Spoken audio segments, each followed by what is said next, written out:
예, 비서실장님께 질의하겠습니다. 사실 순서가 김용익 의원님 다음이라서 또 복지위원으로서 또 공감하는 부분도 있고 이견도 있을 수 있습니다. 오늘은 김용익 의원님께서 메르스와 굉장한 관심을 갖고 있어서 질문하실 줄 알았는데 사회보장 부분을 질의를 하셨네요. 그 부분에 대해서 저도 간단히 질의와 코멘트 드리겠습니다. 사실 사회보장 기본법은 복지후퇴법이다. 또 혹은 지자체 압박 통제 대책을 마련해서 대통령의 복지후퇴를 가져왔다.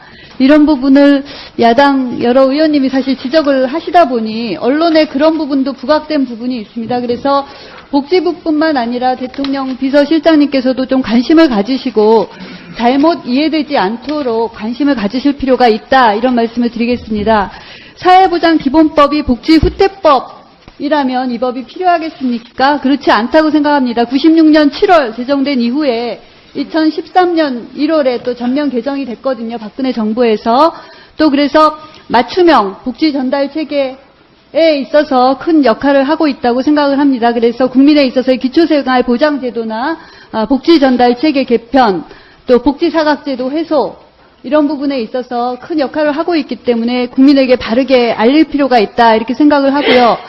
지자체 압박 통제 대책을 통해서 복지 혜택을 줄였다 이런 것에 대해서도 제대로 안내를 하고 지자체 유사 중복사업 정비를 통해서 절감된 부분은 지자체의 복지에 재투자된다. 이런 부분을 좀 잘 알릴 필요가 있다 이렇게 생각하고요. 또 사회보장위원회 조직 개편에 대해서도 비판이 있습니다. 그간에 관이 중심이 돼서 사회보장위원회를 꾸렸다면 민간을 좀 더 활용해서 민관이 함께 가겠다는 것이죠. 그래서 이 부분에 대한 비판에 대해서는 국민에게 제대로 알리고 또 이러한 개편이 국민에게 복지 축소가 아니라 복지 확대를 위한 것이다. 함께 노력하자.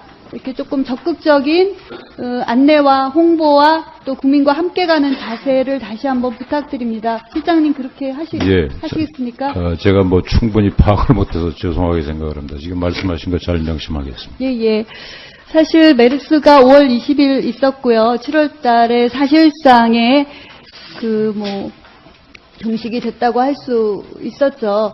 때늦은 감이 있지만 사실 메르스와 관련해서는 국회에서 특위도 있었고 복지위에서 메르스 국감의 날을 하루 마련했는데 대통령실의 전 고용복지수석과 현 고용복지비서관이 출석하지 않는다고 해서 사실 오늘 청와대 대통령 비서실 국감에 대해서 또 반나절 메르스 국감을 해야 된다 이런 야당 의원님들의 지적도 있었습니다. 그래서 거기서 가장 이슈가 됐던 부분을 한번 설명을 드리고 앞으로 사후에 이런 사태가 발생했을 때 어떻게 해야 되는지 의견을 좀 말씀드릴 거고요. 앞으로 이런 부분에 대한 좀 대책을 주문드립니다.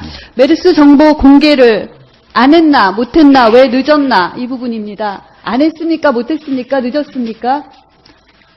안 한 것이 아니라 원칙적으로 6월 3일 날 병원 명단을 포함해서 모든 정보를 정확하게 알리라고 대통령 지시가 있었어요. 예, 늦어진 것이죠. 네, 근데 사실 늦게 하고 싶지 않았을 텐데 왜 늦었는지, 또 늦지 않으려면 어떤 준비를 해야 되는지 여쭤보겠습니다. 그래서 안 했나 못했나, 늦어졌다면 왜 늦어졌나, 앞으로 시스템을 어떻게 해야 됐나 이렇게 말씀드리고 싶고요. 5월 20일 메르스가 첫 확진됐을 때만 해도 질병관리본부가 사람 간 전염이 쉽지 않다. 25일까지도 의료기관 방문으로 감염 없다. 이랬거든요. 그래서 사실은 질병관리본부와 복지부 대처가 굉장히 중요한 거죠. 6월 1일 날 가서 사회보장정보원이 메르스 정보 시스템을 의뢰했습니다. 여기에는 사실 대통령이나 정부나 질병관리본부 공감대가 없이는 할 수 없는 것이죠. 알고 계셨죠? 네네. 예. 그래서 6월 4일 날 준비가 끝났고 6월 7일 날 전면적인 공개가 됐습니다. 늦었지만 공개가 됐습니다. 이 늦어진 것에 대해서 슬라이드 7번째 주세요. 늦어진 이유에 대해서 제가 검토를 해봤는데요. 일단 의사결정 과정이 늦어진 것이죠. 그죠? 의사결정 과정이 늦어진 것은 사실 청와대에 이 문제를 제기하겠다고 계속 얘기를 하시는데 사실 저는 이해가 좀 가지 않는 부분은 질병관리본부와 복지부 자체 판단도 늦었던 측면이 있습니다. 그래서 너무 안이했던 대처, 이거는 대응이 늦어졌던 것은 미리 대비가 부족했고 안이했던 것의 문제다 이렇게 생각을 하고요. 또 하나는 확진 병원과 경유병원을 공개하라라고 저도 비공식적으로 계속 요구를 했지만 준비가 안 돼서 못한다는 거였습니다. 준비라 함은 환자가 외래에 왔을 때 환자가 섞일 수도 있고 입원에서도 환자가 섞일 수도 있고 또 치료병원과 확진병원에 아예 환자가 안 가서 다른 중증 환자 수술이 안 될 수도 있고 그렇기 때문에 선별진료소, 거점병원 이런 것들이 준비가 안 됐기 때문이라는 것이었습니다. 그 다음에 정보 공개 시스템이 마련이 안 됐다.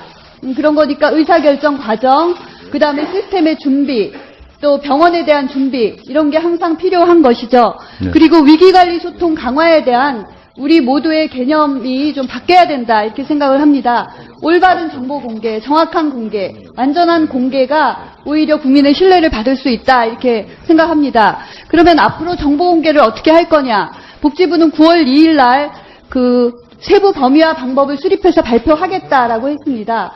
우리 국회에서도 6월 달 메르스 법안 심사를 했거든요. 그 정부도 국민에게 공개를 해야 되지만 부처 간에도 서로 공유가 필요하고 정부와 지자체도 필요하고 의료기관도 알아야 되고 교육청도 알아야 되고 교육부도 알아야 되고 그래서 정보 공개의 세부 범위와 방법을 필요에 따라 알 수 있도록 하자. 의무화하되 그걸 영으로 정하자. 이런 준비가 됐습니다. 그러면 정보 공개를 어느 부처가 관여할 거냐. 요번에는 복지부 산하의 사회부장 정보원에서 준비를 했는데요. 요번에 이런 문제가 되니까 다 관련 부처가 달려드는데 바람직한 것인지 확인할 필요가 있습니다. 그 건보공단에서는 전자보험증을 통해서 이 부분에 대한 의료기관 부분을 알게 하겠다 이렇게 나왔고요. 최근에 국무총리실에서는 범정부 재난안전 정보 공유를 하겠다라고 하면서 메르스 얘기를 들고 나왔거든요. 그래서 범정보 공유는 필요한 건데 범정부라 하면 어떤 시스템을 이용할 건지 복지부의 어떤 시스템 또 질병관리본부에도 정보 시스템이 있습니다. 그래서 가장 효과적인 정보 시스템을 이용해서 그 정보 공개의 범위와 세부 방법 절차를 함께 공유하고 또 개인정보는 신뢰하지 않는 범위 내에서 되도록이면 완전한 정보 공개, 불신을 초래하지 않는 정보 공개에 대해서 그 정부 부처와 국회와 청와대 함께 노력할 부분이 있다 이렇게 생각합니다. 시점 부탁드립니다. 예, 당시 저도 현장에서 쭉 상황을 지켰던 사람입니다만은 보건복지부에서 아마 정보 공개가 6월 3일 대통령 지시가 있었음에도 불구하고 좀 늦어진 거는 상담 안내 체계 구축이라든지 또 격리병실 확보라든지 아마 사전 준비가 필요한 게 있어서 다소 늦어서 6월 5일 날인가 제가 기억할 때 평택 성모병원에 했고 6월 7일 날 전체 병원이 아마 대강 공개된 거로 알고 있습니다. 그래서 의원님 지적하신 대로 병원 이름 공개 이런 것이 다소 늦어진 점에 대해서는 저 자신도 유감스럽게 생각하는 바가 있습니다. 그래서 앞으로는 지금 지적하신 대로 국민 건강보호를 위해서라도 신속하고 정확하고 좀 투명하게 정보 공개가 정보를 공유하고 공개가 돼야 된다고 저도 같은 생각이고 지금 지적하신 대로 어떻게 하는 것이 효과적인지 또 어떻게 하듯이 국민들 보건을 위한 건지 이런 것도 좀 종합적으로 검토를 해서 앞으로 아마 지금 곧 국회에 와 있을 거로 알고 있습니다만 질병관리본부도 좀 격상을 시켜서 종합적인 검토를 할 그런 계획을 가지고 있습니다. 지적하신 거 명심해서 잘 추진하도록 노력하겠습니다. 네, 문정임 의원님 수고하셨습니다. 다음은 존경하는 새정치민주연합의 박수현 의원님 질의하시겠습니다.